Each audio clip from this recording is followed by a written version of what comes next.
watching the Seafood News Weekly video brought to you by Erna Berry's Reporter magazine, which is out now. The latest issue is packed with great stories, including a food trend forecast for 2021, a look at how restaurants have introduced new design concept as a result of the pandemic, the scoop on Maui's new Captain Omega line, and much, much more.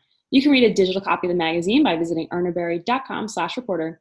I'm Seafood News Managing Editor Amanda Buckle. And I'm seafood market reporter Lauren Castiglione. In our top story of the week, the A season of the lucrative Bering Sea groundfish season kicked off this week. A little less than half of the 1.4 million metric ton catch of pollock, cod, and other groundfish catch are set to be processed through the two largest plants in the area, Trident Seafood's plant on Akutan Island and Unisea's plant in Dutch Harbor. Unfortunately, on the eve of the A season, the two processing plants were struggling to contain a COVID-19 outbreak. Unisea, which does not have a closed campus, has been battling an outbreak that started a few days after a New Year's Eve party. 4 plant workers who attended the party tested positive for COVID-19 on January 5th, resulting in the plant shutting down all essential work as they began a massive testing procedure for employees. After testing 475 employees in the following days, another 20 positive tests came back.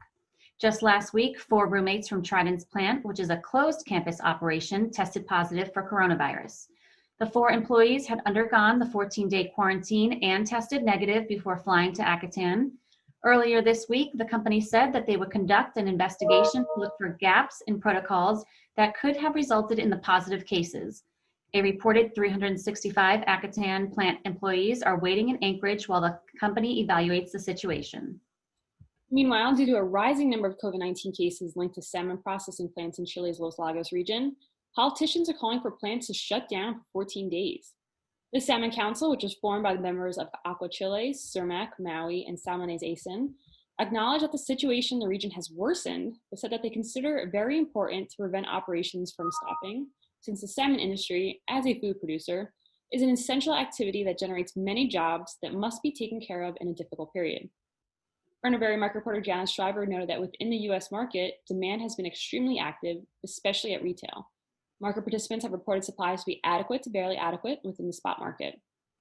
But any lack of production or disruptions to the supply chain could create an imbalance within the market.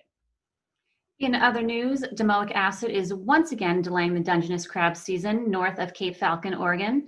The Washington Department of Fish and Wildlife set out a notice advising the industry that recent tests from January 9th showed continued levels of domoic acid that exceeded the action level of 30 parts per million in the viscera. Tri-state policy representative from the Washington, Oregon, California Department of Fish and Wildlife agreed to further delay the crab season opening from Cape Falcon, Oregon, north to the U.S.-Canada border. Reps said that they anticipate the delay to continue into February, perhaps as late as February 15th. And finally, seafood industry veteran Brian Perkins is the Global Aquaculture Alliance's new Chief Operating Officer. Perkins joins the team at GAA after acting as Regional Director Americas for the Marine Stewardship Council for the last 6 years. He joins the GAA team at a critical time as the association expands from aquaculture to wild fisheries with the addition of the Seafood Processing Plan Standard Issue 5.0 and the Responsible Fishing Vessels Standard, which is owned by GAA's sister organization, Global Seafood Assurances.